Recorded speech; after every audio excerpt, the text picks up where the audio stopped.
اے جا کے جبرائیل میری کلیز خاص سے کہہ دو جب میں تمہیں بچہ عطا کر رہا ہوں یہ بچہ ہی تیری پاک دامنی کی گواہی دے گا۔ اور جناب مریم بیت المقدس میں رہی، کتنے دن حاملہ رہی عزیزان گرامی؟ صرف 9 دن، صرف 9 دن جناب مریم حاملہ رہی، نہ کہ 9 مہینے بلکہ 9 دن حاملہ رہی۔ لوگوں نے باتیں کرنا شروع کی کہ جناب مریم حاملہ ہو گئی ہے، لیکن جب حاملہ ہوئی اور چاہا کہ میرے بیٹے کی ولادت جو اللہ کی مرضی سے آ رہے، صلوات پڑھے بر محمد والے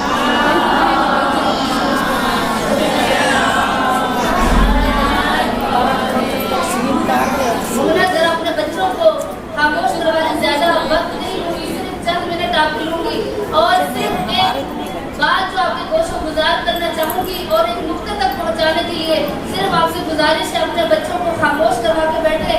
اور جناب مریم نے چاہا کہ میرا بیٹا ادھر آئے، اللہ کے گھر میں آئے، لیکن اللہ نے کیا کہا کہ جب جناب مریم پر وقت ولادت قریب آیا تو کیا کہا کہ میں اس گھر میں رہنا چاہتی ہوں۔ اللہ نے کہا مریم میرے گھر سے نکل جاؤ، یہ عبادت خانہ ہے، یہ زچہ خانہ نہیں ہے، اس گھر میں کوئی بچہ نہیں آ سکتا، یہ عبادت کی جگہ ہے۔ مریم کہاں گئی؟ کہ کھجوروں کے سائے میں جناب مریم نے جناب عیسیٰ کو جنم دیا۔ لیکن ہمیں کہیں اور نظر آئے گا تاریخ میں کہ جہاں اللہ نے اپنی اس سنت کو تبدیل کر دیا، کہا تھا مریم میرے گھر سے نکل جاؤ، یہ عبادت کی جگہ ہے، یہ زچہ خانہ نہیں ہے۔ وہ کون سا تھا عزیزان گرامی موقع؟ کہ وہ ولادت حضرت علی ابن ابی طالب کی ولادت کا موقع تھا کہ 13 رجب ہوئی، جناب فاطمہ بنت اسد پر آثار حمل ظاہر ہوئے، بچے کی ولادت کا وقت قریب آیا، جناب فاطمہ بنت اسد خانہ کعبہ کے قریب گئی۔ میں کہتی ہوں خواتین ان دنوں میں اپنے گھر میں رہتی ہے، جن کو پتہ ہوتا ہے ولادت کا وقت قریب ہے وہ اپنے گھر میں رہتی ہے، کیونکہ اللہ کا حکم تھا۔ فاطمہ بنت اسد خرامہ چلتی ہوئی کہاں آئی؟ خانہ کعبہ کے قریب، اور اپنے شکم مبارک کو خانہ کعبہ سے مس کیا اور کہا اللہم انی ھذا المولود، یا باری لہٰ تجھے واسطہ دیتی ہوں اس مولود کا جو میرے شکم مبارک میں ہے، میرے اوپر اس کی ولادت کا وقت آسان کرے۔ ابھی دعا ختم نہیں ہوئی تھی، جناب فاطمہ کے ہاتھ نیچے نہیں ہوئے تھے، فوراً ہی دیوار کعبہ شق ہوئی اور جناب فاطمہ بنت اسد چلی گئی۔ 3 دن فاطمہ بنت اسد اندر رہی، اور اسی لیے شاعر نے کہا ویران پڑا ہوں برسوں سے آباد مجھے اب کر، پڑا ہوں برسوں سے آباد مجھے اب کر بی بی، جھک جائیں گے تیری نسبت سے اس در پہ ہزاروں سر بی بی، کاہے کو پلٹ کر جاتی ہے تو مالکن ہے مہمان نہیں، انکار تو تھا عیسیٰ کے لیے، حیدر کے لیے حیدر بی بی۔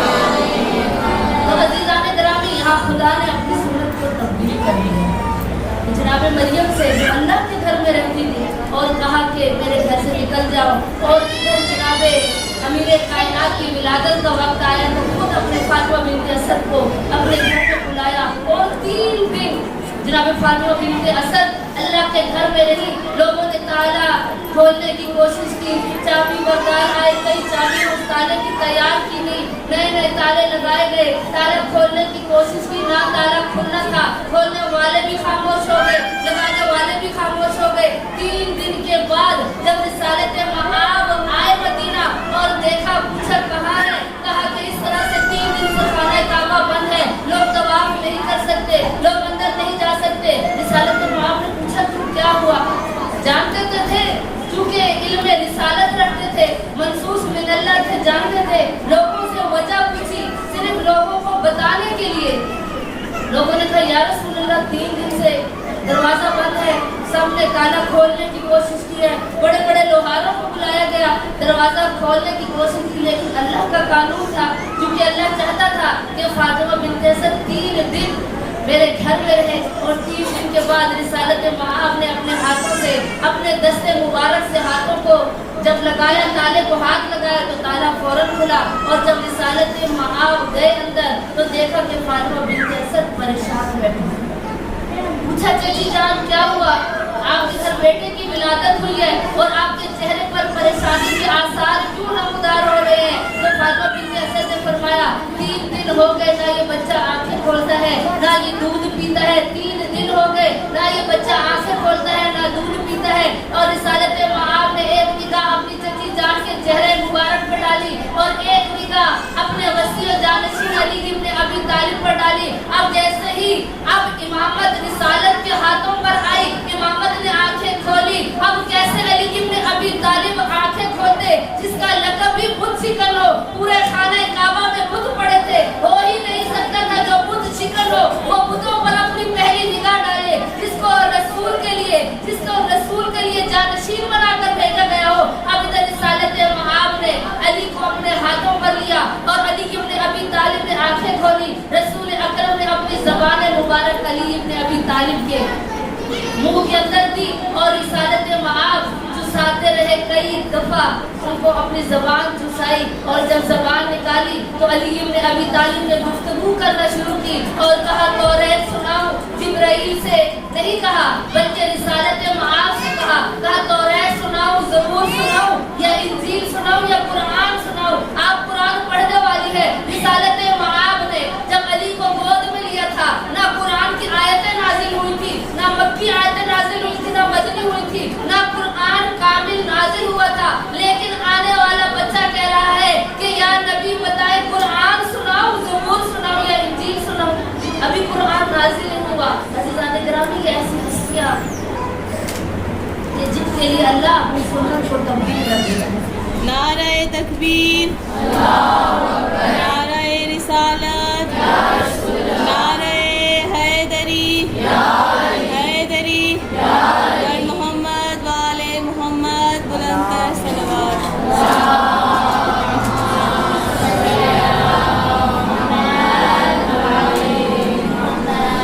عزیزان گرامی، ان عظیم ہستیوں کے لیے خدا نے اپنی سنت کو بھی تبدیل کر دیا۔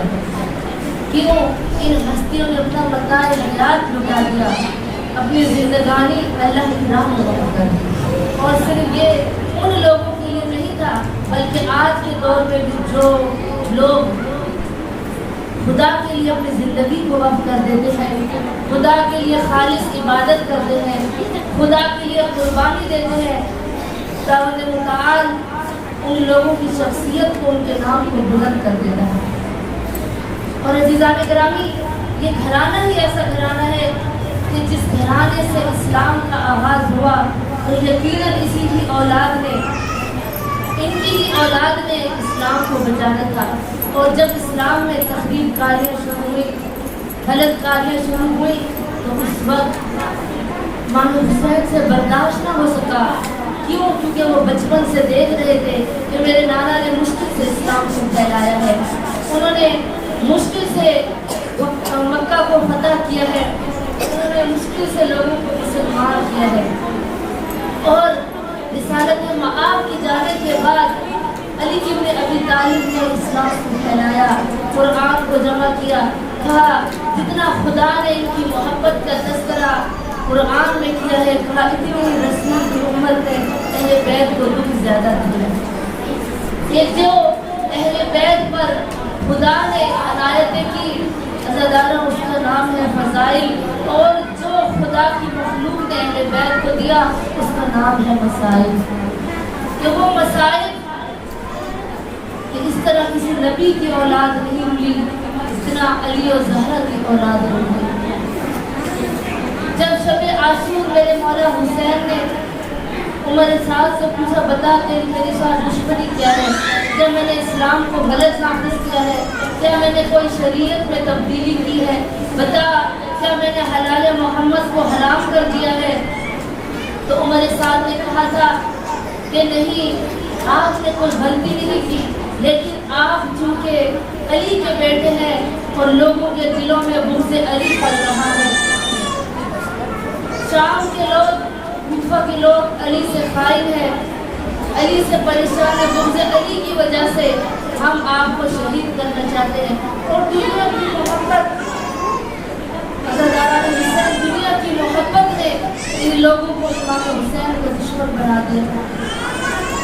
اور وہ ہستیاں، وہ میری آقا زادیاں جو اپنے نانا رسول کے روزے پر جب جاتی تھی، حضرت عباس کہیں سے پردہ بناتے تھے، کہیں جناب قاسم پردہ بناتے تھے، کہیں علی اکبر پردہ کراتے تھے، اور حضرت عباس باہر آ کر کہتے تھے الحجاب الحجاب. اور یہاں تک کہ روایات میں ملتا ہے کہ پرندے بھی اپنے گھروں کو چلے جاتے تھے.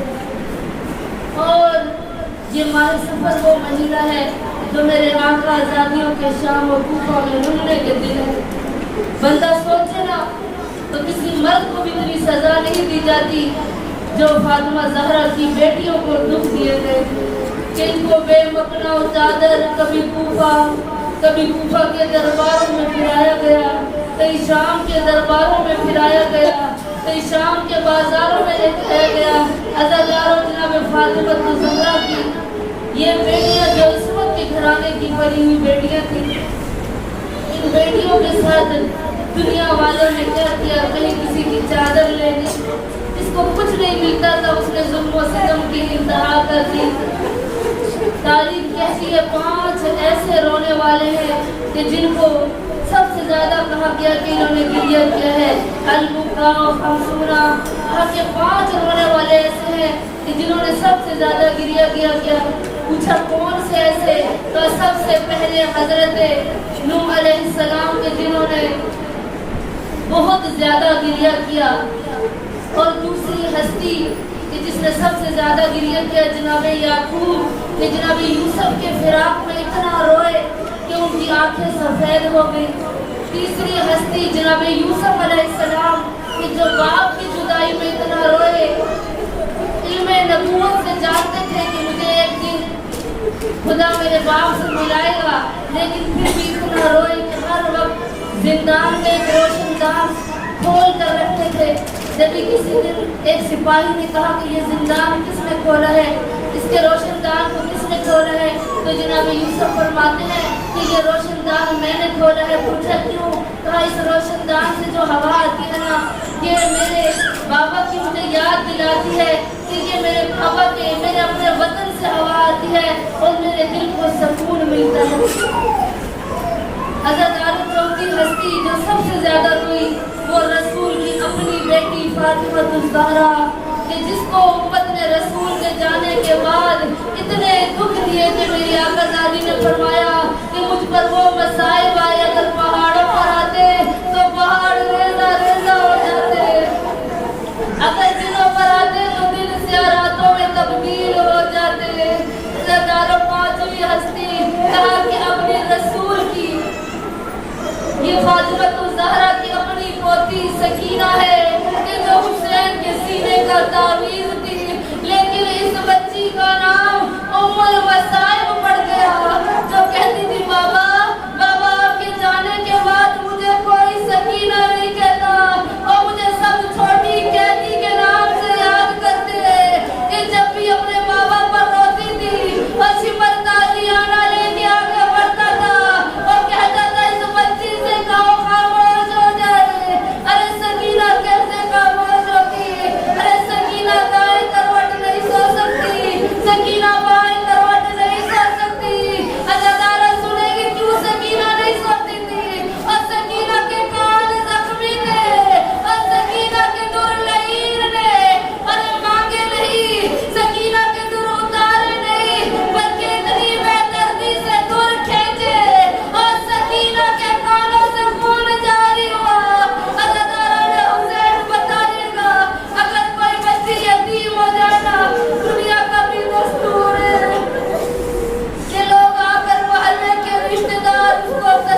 Oh,